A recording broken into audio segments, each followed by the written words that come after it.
Hi, this is Karen McNall and I'm with inspiredbygram.com, and today I'm going to show you how to create this Hershey Bar holder.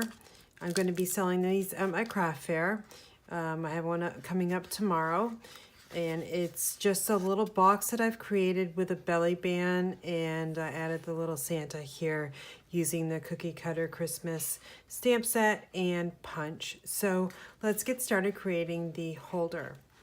So we are using the All is Bright Designer Series paper from Stampin' Up, and it is two-sided paper, and we'll be using this side for the front, and the belly band will be creating, comes from the back side of it. So very coordinating colors.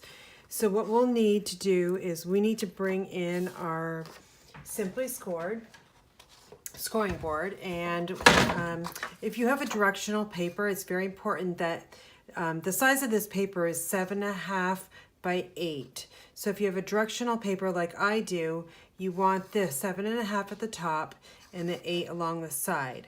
So we are going to be scoring our paper with a Simply Scored, and we will be scoring at and I'm going to use the fat tip on this scoring,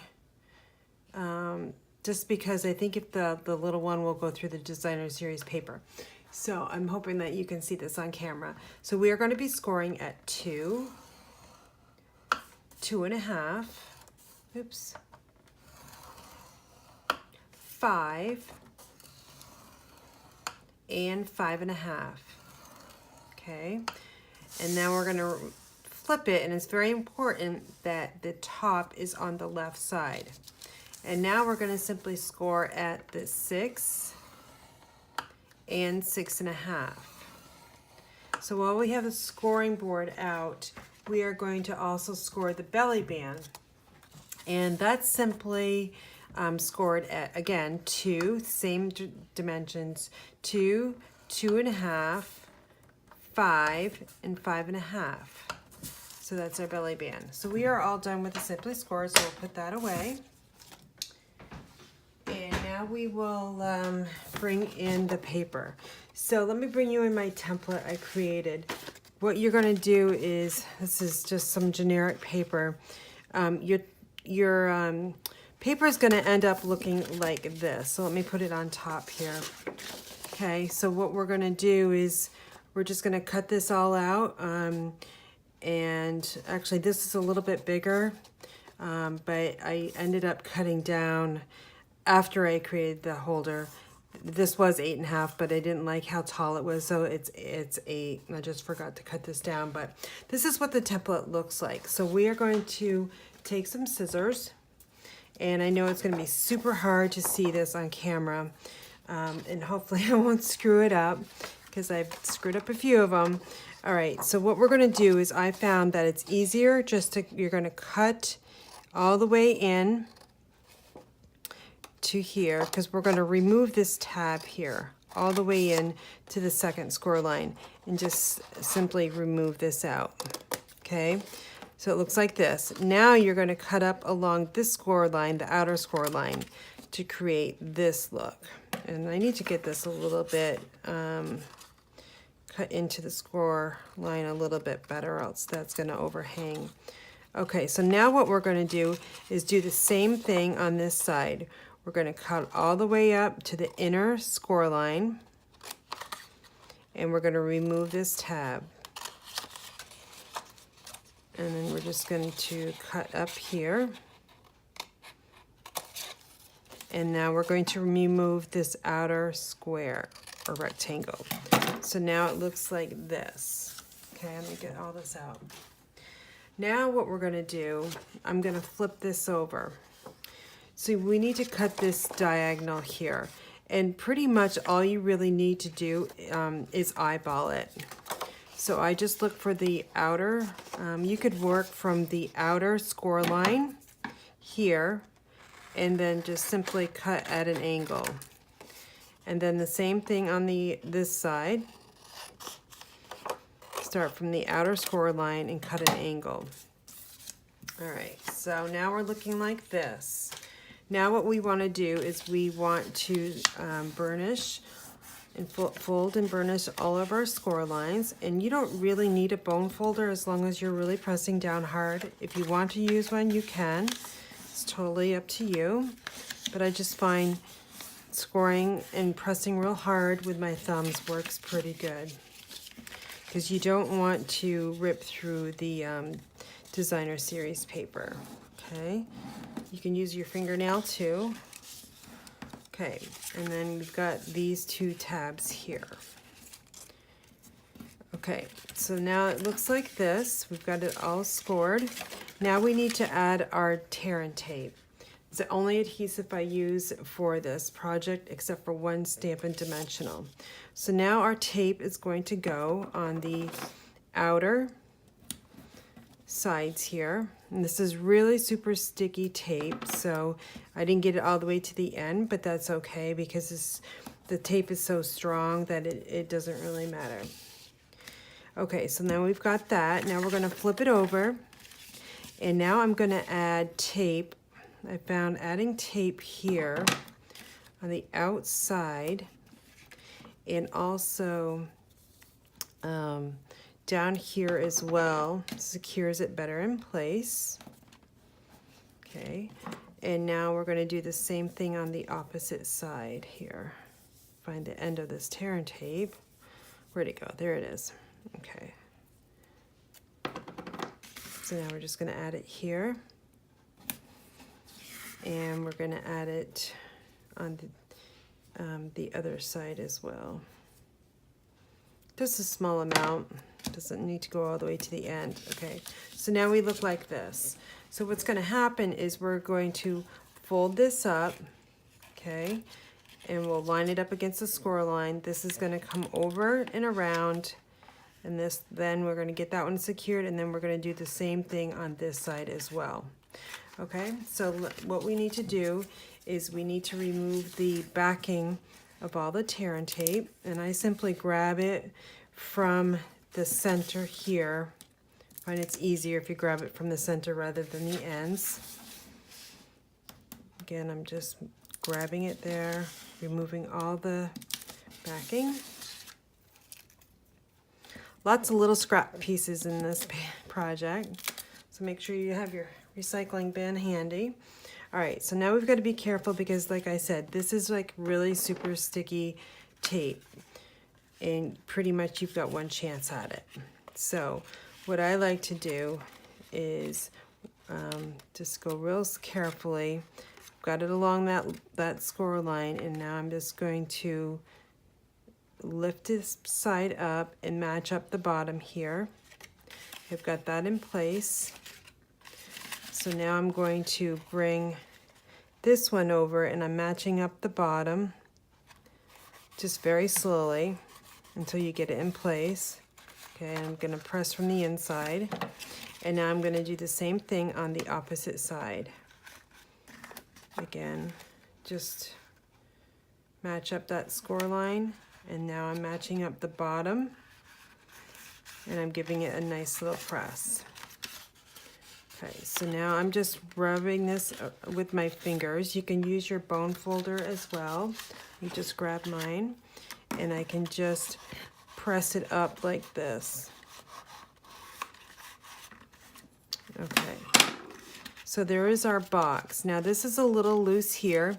You could add some more tear and tape here, or what you could do is just simply bring in your glue dot, and I'm just going to add a glue dot to that angled piece here so it stays in place. Okay, so there. So now it's stuck pretty well. All right, so now we're going to create the belly band.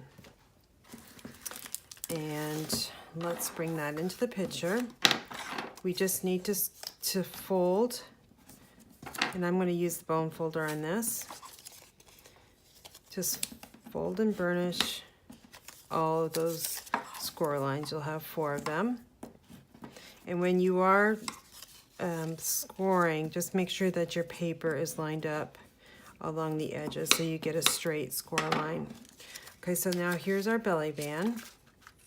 Let's bring in our Hershey chocolate bars. So what I like to do is, if you just put them in here and you're at a craft fair, they're gonna fall out. So what I found was simply add a Stampin' Dimensional to the back side of that chocolate bar and just release your backing. And then I just simply slide it in till I get it in place, and then I just get a good press where that dimensional is, and that's stuck in there and it's not gonna fall out, so easy. All right, so now what we're gonna do is we're gonna bring in the belly band. So it kind of looks like this here. All right, and I'm going to add some tear and tape again. We want to make sure that, you know, boxes, they need strong adhesive. So I love to use the tear and tape from Stampin' Up.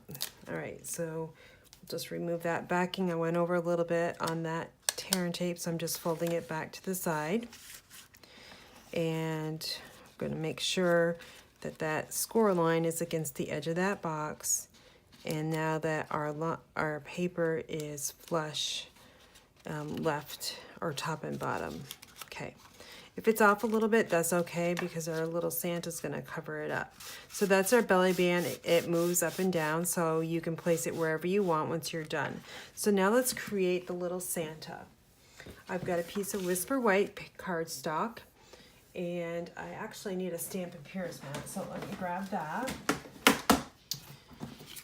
Okay, I've got that, because we're working with a photopolymer stamp. I've got my Memento black ink, and I'll just stamp this down right onto that Whisper White.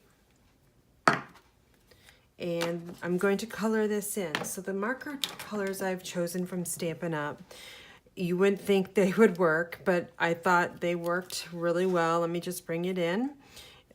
This is Poppy Parade for the red. I have, actually this is a retired color, More Mustard, but that's, you can use any yellow. And I also got Cucumber Crush, which is also retired. So I just grabbed, I didn't even actually look at the colors. So the only one that's actually active is the Poppy Parade. So use whatever you have in your stash. It really doesn't matter. So what we're going to do is we're going to color in the Santa. So I don't want the fine tip brush or end. I want the brush tip. And we're just going to start, I like to start at the top and work my way down to the bottom using the same color. So I'm just going to color in the Santa's hat real quick. And then I'm going to color in his little suit, just being careful I don't go into the beard. We don't want to have Santa having a red beard. That would not be cool for Santa. And then we're just going to color on this side here. And then we're going to color his pants right here.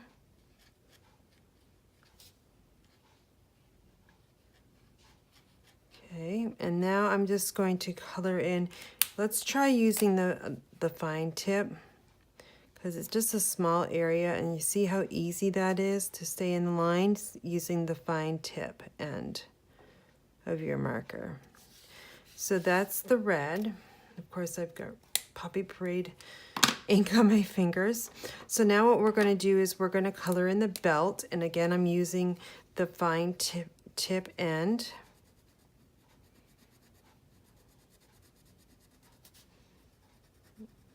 See, I'm going to switch over to the brush. That might be a little bit dry.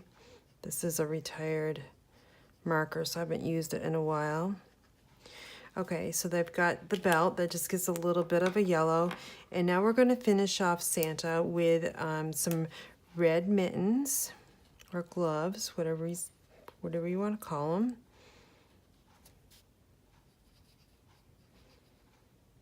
And also we're going to give his boots, I didn't like them just white, so figured I would just add a little bit of green here at the bottom.